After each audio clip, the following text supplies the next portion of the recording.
Alhamdulillah, wassalatu wassalamu ala Rasulillah wa ba'd. Saudara yang dicintai Allah Subhanahu wa taala, alhamdulillah pada siang hari ini Allah membuka kita kembali. Semoga amal ibadah kita mendapatkan ridha dan cinta Allah Subhanahu wa taala. Mudah-mudahan kita semua pada yaumul akhir nanti Allah memberikan dalam syurga. Sallallahu alaihi wasallam kepada Rasulullah Nabi Muhammad sallallahu alaihi pada keluarga dan para sahabatnya radhiyallahu anhum ajma'in. Allahumma shalli wa sallim ala Muhammad wa ala alihi wasallam. Saudara yang dirahmati Allah, pada siang hari ini insyaallah kita terkait dengan akhlakul muslim, terkait dengan akhlak seorang muslim yang tentunya kita jadikan sebagai satu mada materi yang kita ambil, kita praktekkan dalam kehidupan kita sehari-hari. Karena ini penting. Allah Subhanahu wa taala dalam Al-Qur'an menyatakan tentang kepribadian Nabi sallallahu alaihi wasallam, wa innaka la'ala khuluqin 'adzim. Sungguhnya di dalam diri Nabi itu ada budi pekerti yang mulia atau akhlak yang mulia. Nah, saudara yang dirahmati Allah, sinilah tentunya kita selaku hamba Allah sekaligus umat Rasulullah SAW selalu menjadikan pribadi Nabi sebagai panutan kita, contoh buat kita dalam kehidupan ini, baik dalam kehidupan berkeluarga maupun dalam kehidupan bermasyarakat, berbangsa dan bernegara. Dan perlu saya sampaikan bahwa dari ayat tadi, ketika Allah mengatakan dalam diri Nabi SAW adanya budi pekerti akhlak yang mulia, maka yang harus kita pahami akhlak hari itu seperti apa. Saudara yang dirahmati Allah Subhanahu wa taala, suatu ketika Ummul Mukminin Aisyah radhiyallahu anha ditanya oleh salah seorang sahabat tentang akhlak Nabi sallallahu alaihi wasallam. Kata Ummul Mukminin Aisyah, "Alasta taqra'ul Qur'an? Tidakkah kamu suka membaca Al-Qur'an?" Maka jawab sahabat itu, iya. Setelah itu kata Ummul Mukminin Aisyah, fa inna khuluqan Nabi sallallahu alaihi wasallam Al-Qur'an, bukan Al-Qur'an. Bahwa akhlak Nabi sallallahu alaihi wasallam adalah Al-Qur'an. Nah, saudara yang dirahmati Allah Subhanahu wa taala, kalau kita melihat definisi akhlak ini yang diambil dari kata khuluq yang dalam kamus Munjid, walaupun ini menjadi satu perbincangan kamus Munjid ini, tapi banyak sama dengan beberapa ma'ajim atau kamus-kamus yang lain bisa melihat kata akhlak yang bersumber dari kata khuluq yang berarti budi pekerti atau perangai atau tingkah laku. Dalam hadis, laisa fil mizan asfal min husnul khuluq. Ya, bahwa dalam timbangan Allah Subhanahu wa taala nanti tidak ada yang paling berat daripada akhlak yang baik. itu definisi secara bahasa. Dan kita melihat dalam diri manusia, kondisi manusia kita termasuk di dalamnya, ada hal-hal yang mungkin ada pada setiap manusia. Jadi tabi'i, fitri, satu yang fitrah. Ya, ada seperti kalau dicontohkan sini, al-ghadab, pada itu artinya marah. Tidak perlu dilatih kalau sifat marah bisa muncul tiba-tiba. Itu temperamen seseorang yang tadinya mungkin baik saja, tapi ada sebab-sebab yang membuat dia marah itu terdiri muncul dalam bersama. Tapi ada kondisi seorang yang perlu dilatih, sifat atau budi pekerti ini dilatih, penyantun misalnya, itu harus dilatih. Disiplin itu harus dilatih.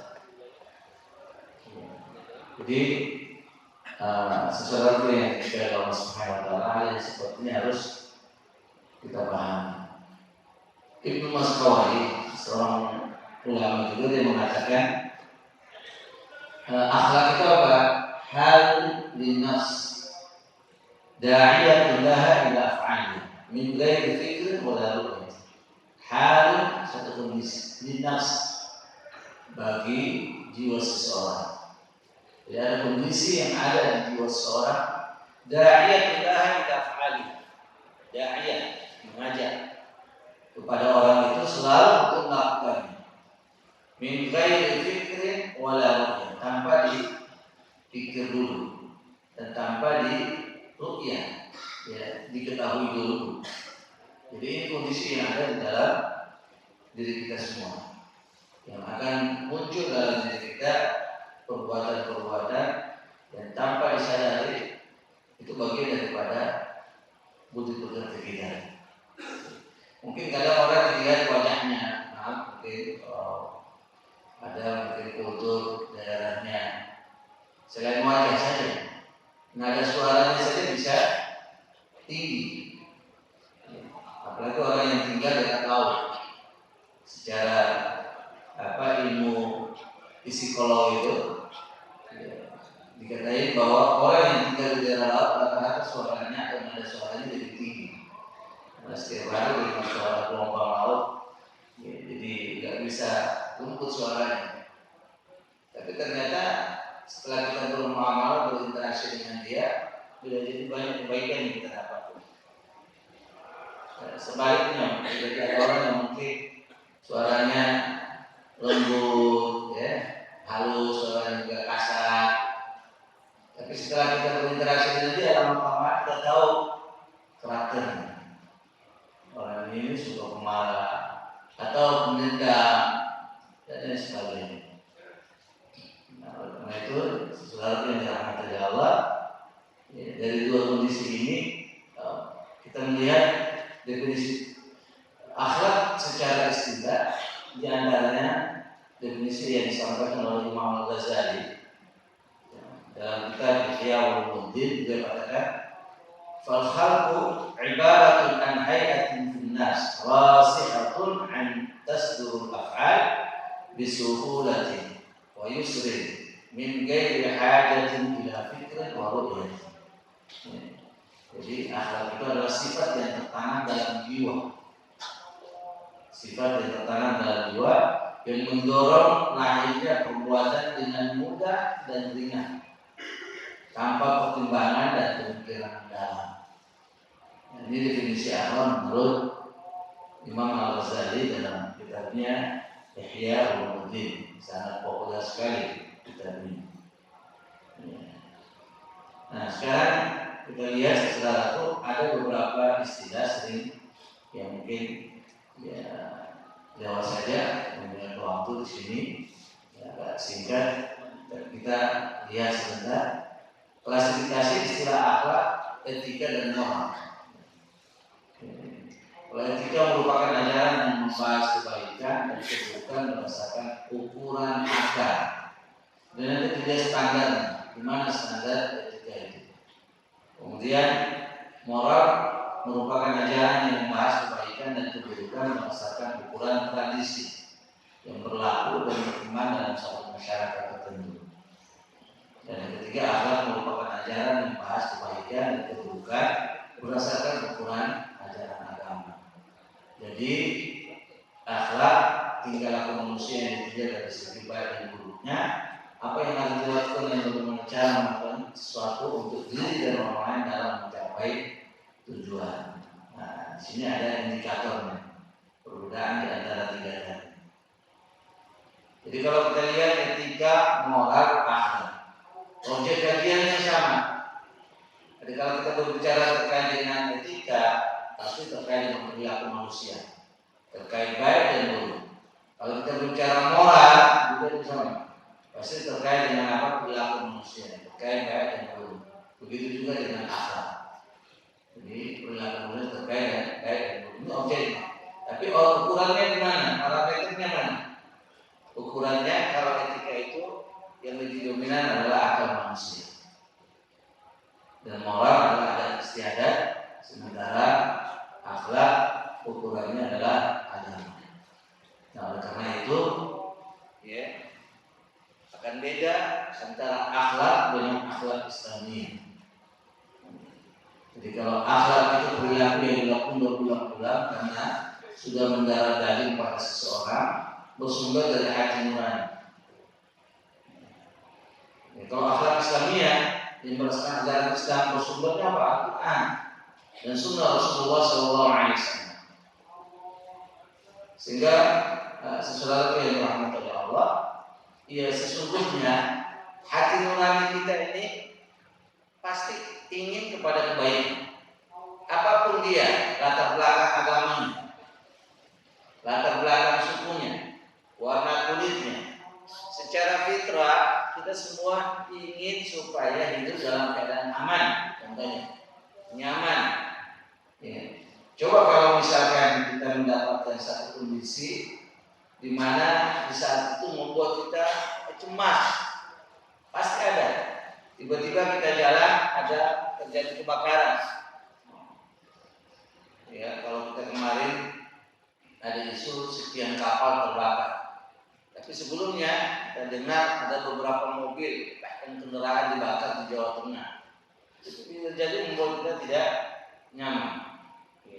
Pernah ketika di busway di halte di mana itu Kampung Melayu dan terjadi bom, itu pasti membuat kita apa? Tidak nyaman. Jadi kondisi seperti ini ya secara fitrah tidak menginginkan. Semua manusia, apapun agamanya sekali lagi, ya, latar belakang sukunya, pasti dia senang ya, kondisi aman. Makanya sering kita dengar ayat yang dibahas terkait dengan surat Ibrahim, di mana Nabi Ibrahim alaihissalatu wassalam di saat sampai di tanah yang tandus, yang kering, tidak ada air, tidak ada tumbuh-tumbuhan, ya, sebagai seorang ayah dalam hal ini harus memperhatikan istri dan anaknya, ya kan? Dari satu sisi Ibrahim juga menyadari bahwa dia adalah seorang Rasul Allah, harus menyampaikan dakwahnya. Dakwahnya Allah ini harus disebarkan. Mau meninggalkan anak dan istri di lembah yang tandus. Wa idh qala Ibrahim rabbi ij'al hadzal balada amina wajnubni wa baniya an na'budal asnam. Nabi Ibrahim berdoa minta kepada Allah, ya Allah, Rabbi ij'al hadzal balada amina, jadikanlah negeri ini negeri yang aman. Fitrah. Jemaah yang dirahmati Allah, saudara yang saya cintai, ini fitrah. Melihat kondisi yang tandus, yang besar seperti itu, minta kepada Allah, semoga Allah memberikan negeri ini negeri yang aman. Apalagi sebentar lagi akan meninggalkan istri dan anaknya. Dalam ayat berikutnya sampai doa Nabi Ibrahim tidak Rabbana inni askantu min dzurriyyati biwadin ghairi dzi zar'in 'inda baitikal muharram. Ya Allah, aku tempatkan sebagian keturunan saya di lembah yang tandus ini yang tidak ada air, tidak ada tumbuh-tumbuhan. Ghairi dzi zar'in, tidak ada tumbuh-tumbuhan di sini. Hanya di sekitar rumahmu yang dimuliakan, yaitu Ka'bah.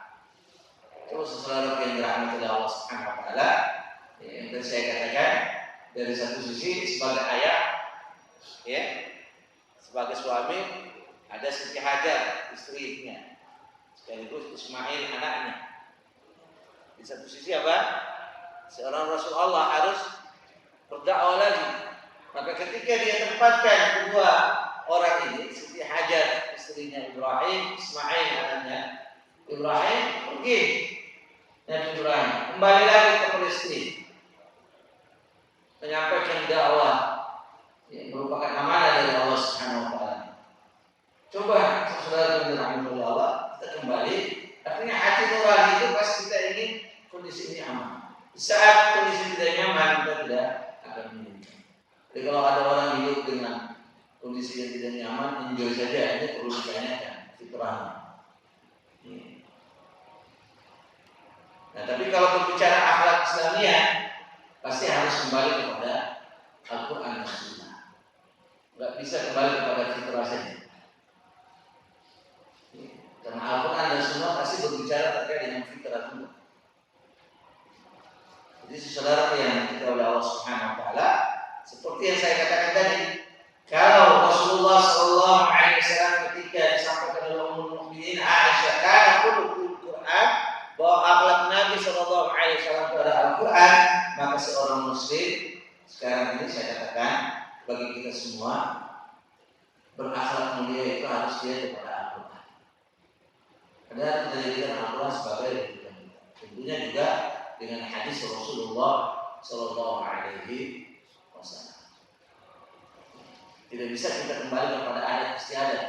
Maka tadi adat istiadat itu bisa saja berbicara terkait dengan moral. Jadi kalau kita berbicara moral mungkin kembali kepada istiadat. Tapi kalau kita berbicara akhlak, apalagi akhlak Islamiyah, pasti kembali kepada Al-Quran dan Sunnah Rasulullah SAW. Jadi adat istiadat yang kita lihat belum tentu sama dengan Al-Quran dan hadis. Kalau itu ada manfaatnya kita ambil. Tapi kalau bertolak belakang, tentunya tidak bisa, ya. Kalau belakang dengan Al-Quran dan hadis. Nah, saudara yang dirahmati oleh Allah Subhanahu wa taala, seperti saya katakan dalam hadis Aisyah tadi, bahwa akhlak Islamiyah atau akhlak karimah yang sering kita dengar juga akhlak yang mulia, tingkah laku dan perbuatan yang baik dan terpuji sesuai dengan tuntunan Al-Quran dan hadis. Kata-kata kita harus baik, perbuatan kita harus baik. Jadi akhlak kita bersama Allah contohnya, akhlak kita bersama Rasulullah contohnya apa? Akhlak kita sama kita, baik dengan orang tua, dan suami dengan istri, yang istri dengan suaminya, dengan anak-anak, dengan teman kita di perusahaan yang kita bekerja, dalam kehidupan bermasyarakat dan tetangga. Bagaimana akhlak kita? Contoh akhlak kita dengan Allah Subhanahu wa taala. Satu contoh saja. Di saat kita pergi ke tempat ini untuk menaikkan ibadah salat zuhur, tentunya dengan maksud ya menyelesaikan atau melaksanakan salat ini karena Allah Subhanahu wa taala, ikhlas. Tapi di saat seseorang melakukan ibadah salat ini tanpa ikhlas atau dengan riya, ingin dilihat oleh orang, ingin didengar ibadahnya dikerjakan oleh orang lain, maka dengan demikian dia sudah tidak berakhlak kepada Allah Subhanahu wa taala. Artinya akhlak kepada Allahnya tidak baik. Ini satu contoh kecil saja. Di saat kita datang ke tempat ibadah, kemudian katakanlah ini masjid, tempat kita bersujud, beribadah kepada Allah, ada tuntunannya. Bagaimana Rasulullah mengajarkan kita ketika masuk ke masjid, mendahulukan kaki kanan, keluar dengan kaki kiri. Nah, ini juga bagian daripada kita meneladani Rasulullah berakhlak dengan akhlak Rasulullah Sallallahu Alaihi Wasallam. Belum lagi kita berbicara yang lain. Sungguh banyak untuk akhlak yang mulia ini. sesama kita. Gimana? Ya tentunya banyak pelajaran yang kita dapatkan di masjid ini saja sesama kita. Ya harusnya benar-benar saudara yang dirahmati Allah Subhanahu wa taala, ibadah salat yang kita kerjakan itu pelajaran yang besar buat kita. Termasuk di dalam berakhlak karim. Salah satu contoh saja menjaga ukhuwah, persaudaraan. Imam ya sudah memulai tolong rapatkan saf dan luruskan. Gak ada itu ketika imam bilang lurus dan rapatkan seorang jamaah ya sengaja ya agak belakang sedikit atau dia tidak menghadap kiblat. Ada yang lain menghadap kiblat, dia menghadap ke sana. Ya kalau sekarang ini kan ditambahin. Tolong yang punya alat komunikasi dinonaktifkan. Kalau kita mau melihat benar-benar ini pelajaran yang besar buat kita, saudaraku, terkait dengan ukhuwah bersama yang baik. Mengganggu tidak kalau kita lagi sholat tiba-tiba muncul bunyi. Enggak. Nah, saya ingat benar dulu waktu itu musola namanya Al-Ikhwah. Al-Ikhwah nama musolanya. Sama-sama namanya. Al-Ikhwah. Sini sama ya? Oh, sini sama. Itu dari takbir pertama sampai dengan salam yang kita dengar itu lagu India. Padahal sebelum sholat itu saya sudah bilang, tolong yang punya HP dinonaktifkan. Dan yang lebih aneh itu jamaah yang punya HP bunyi ini beradanya di saf pertama. Di saf pertama. Kalau mungkin di belakang mungkin tadi dia tidak dengar pesan ya dari imam itu, tolong rapatkan dan luruskan kemudian matikan HP-nya. Kalau di belakang mungkin tidak dengar. Ini di saf pertama. Dan dia tidak mematikan bunyi nada lagu itu. Ya, saya tahu lagu dia, walaupun saya tak dengar lagu. Nadanya nada lagunya. Sampai nada dirinya berhenti. Yang nelfon tak ngerti yang ditelepon ini lagi sholat. Diulangi lagi. Bunyi lagi tuh. Dan begitu berulang-ulang sampai kita salam. Assalamualaikum warahmatullahi. Assalamualaikum warahmatullahi. Segera itu dia ambil HP-nya. Halo. Diri dari saf, kemudian dia keluar dari barisan saf pertama ini. Tapi ternyata 4 rakaat itu kita salat hanya dengan Allah. Ini pertama kita tidak berakhlak. Bila jadi kepada Allah tidak. Harusnya kita ibadah salat itu khusyuk, tumakninah. Tapi dengan adanya nada diri ini membuat kita terganggu. Sesama yang lain juga kita tidak menjaga akhlak sesama yang lain. Enggak saudara kita.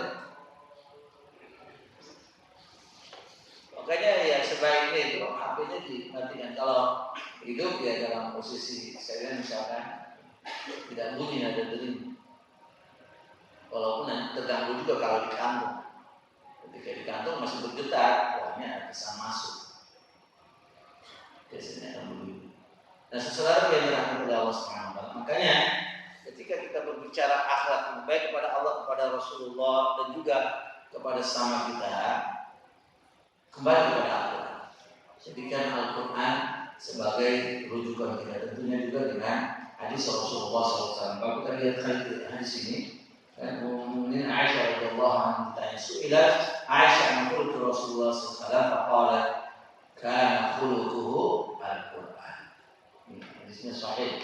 Riwayat oleh Imam Bukhari, Muslim, Imam Tirmidzi, Imam Nasai, Abu Dawud, Ibnu Majah, Malik, Ad-Darimi, Ahmad. Rawahu jamaah banyak. Ya. Para ulama hadis meriwayatkan hadis ini. Sahih hadis ini. Dan saudara yang dirahmati oleh Allah, ada beberapa landasan Al-Quran yang berbicara terkait dengan ayat ini. Ya. Dan ayat ini pernah kita sering dengar. Laqad kana lakum fi Rasulillahi uswatun hasanah liman kana yarjullaha wal yawmal akhir wa dzakarallaha katsiran. Jadi intinya bahwa kita disuruh untuk selalu meneladani Rasulullah sebagai teladan buat kita, ya. Meneladani Rasulullah dalam hidup kita, ya, dalam bermuamalah ya, dengan keluarga kita, dengan teman, karena Rasulullah begitu indahnya muamalah. Dengan istrinya baik, ya, dengan anak-anaknya, dengan cucunya, dengan tetangganya juga baik, dengan sama manusia yang bukan muslim juga Rasulullah baik. Ya, dengan orang miskin baik, anak yatim baik, dengan para pejabat tokoh pun baik. Begitulah akhlak Nabi Sallallahu Alaihi Wasallam. Bagi orang-orang yang berharap untuk berjumpa dengan Allah, mendapatkan kebaikan di yaumil akhir, maka mari kita harus selalu menjadikan Rasulullah SAW sebagai teladan kita semua. Ini ayat yang saya mukadimah tadi, bahwa dalam diri Rasulullah terdapat begitu seperti yang mulia. Kemudian hadis, inna min khiyarikum ahsanukum khuluqan. Sesungguhnya yang terbaik di antara kalian adalah yang terbaik akhlaknya. Hadis yang lain, inna Allah karimun yuhibbul karam wa ma'alil akhlaq wa yubghidu sifsafa. Sesungguhnya Allah Maha Murah, menyukai kedermawanan dan akhlak yang mulia, serta membenci akhlak yang rendah atau hina. Nah, ini banyak di antara dalil atau istidlal baik dari Al-Quran dan hadis, dan sangat banyak lagi ayat-ayat Allah Subhanahu wa Ta'ala yang berbicara terkait dengan hadis ini. Kesimpulan terakhir, sesaudara yang dirahmati oleh Allah Subhanahu wa Ta'ala, akhlak manusia itu cuma dua. Pertama, akhlak mahmudah, baik, dan yang kedua adalah madmumah, buruk. Ya. Tapi ingat, baik ataupun buruk pasti ada balasannya. Pasti ada balasannya dari Allah Subhanahu wa Ta'ala. Ya. Kita berakhlak yang baik, kita akan mendapatkan balasan dari Allah. Kita berakhlak yang buruk, mendapatkan balasan dari Allah Subhanahu wa Ta'ala. Ya, banyak bentuk-bentuk contoh akhlak yang baik, di antaranya orang yang jujur, ya, kemudian baik pada orang tua, ya, menyantuni, kemudian saling memberikan hadiah, silaturahmi, membantu orang yang tidak mampu, termasuk menuntut ilmu, belajar, itu adalah bagian daripada akhlak yang mulia. Dan yang terakhir ini saya ingin sampaikan, benar, ini penting. Bila jadi hilang dalam kehidupan berkeluarga, kumpul bersama keluarga, makan bersama itu dunia, mempersamai keluarga. Bapak-bapak, saudaraku, dalam sebuah temuan bahwa Indonesia ini termasuk yang disebut sebagai fatherless country, negara tanpa ayah. Dan itu ternyata nomor 3 di dunia. Setelah Amerika Serikat, yang kedua Australia, yang ketiga Indonesia. Ini bukan berarti yakin bila jadi dalam keluarga itu ada ayahnya, tapi ayah tidak pernah bersama anak-anak. Bahkan alhamdulillah bila jadi dua-duanya, ayah ibu sibuk di luar, anak-anaknya mungkin diasuh atau ditaruh di keluarga bersama neneknya. Ketika hari libur pun jarang itu ayah ibu bersama dengan anak. Kalau ada, masing-masing sudah megang. Ayah megang HP-nya, ibu megang HP-nya, anak juga dikasih fasilitas seperti itu. Sampai hari Sabtu yang lalu saya bersama salah seorang pegawai Pertamina, anaknya baru berumur 2 tahun. Ustaz, kalau anak saya nggak megang HP, ya nggak tenang. Di saat diambil nangis dan sulit, dan akhirnya kami hanya memberikan. Itu juga umur 2 tahun sudah terbiasa dengan alat ini.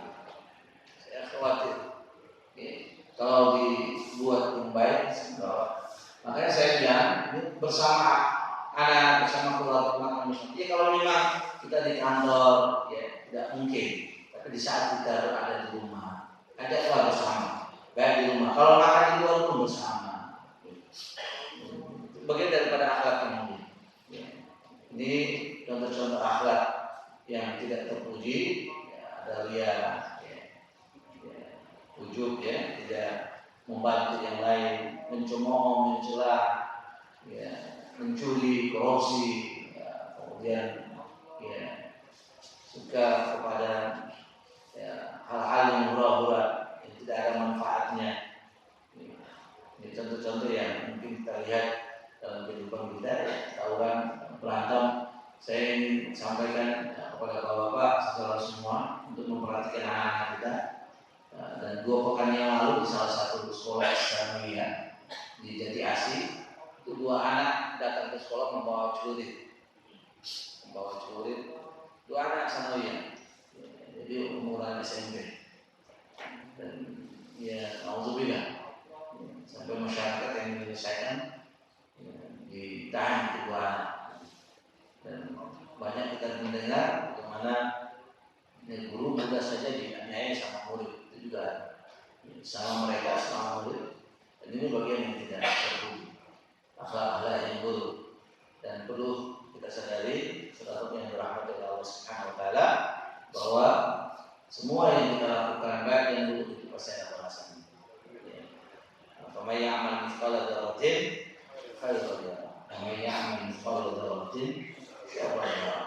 Inilah manfaat berakhlak yang mulia, ya, di antaranya memperkuat dan menyempurnakan agama, mempermudah perhubungan amal di akhirat, selamat hidup di dunia dan di akhirat. Ya. Juga Allah berjanji akan melipat gandakan perbuatan hamba-hambanya yang berbuat kebaikan banyak. Ya.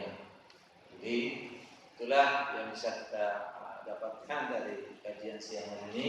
Kesimpulannya ya, dengan kalimat saya ingin sampaikan, marilah kita berakhlak mulia, jadikanlah diri kita sebagai contoh teladan yang baik buat keluarga kita, buat anak-anak kita di rumah, buat teman di kantor, ya, di masyarakat ketika kita berhidup bertetangga.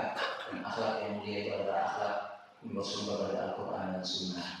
Mudah-mudahan Allah Subhanahu Wa Taala mendidik kita menjadi hamba-Nya yang soleh, hamba yang senantiasa berakhlak yang mulia, baik lisannya maupun perbuatan. Amin ya rabbal alamin. Wallahu a'lam bishawab. Ada pertanyaan satu mungkin? Tidak ada? Ada pertanyaan enggak? Baik, kalau tidak ada kita tutupkan. Kita tutup dengan doa kafaratul majlis. Subhanallahumma wa bihamdik, asyhadu an la ilaha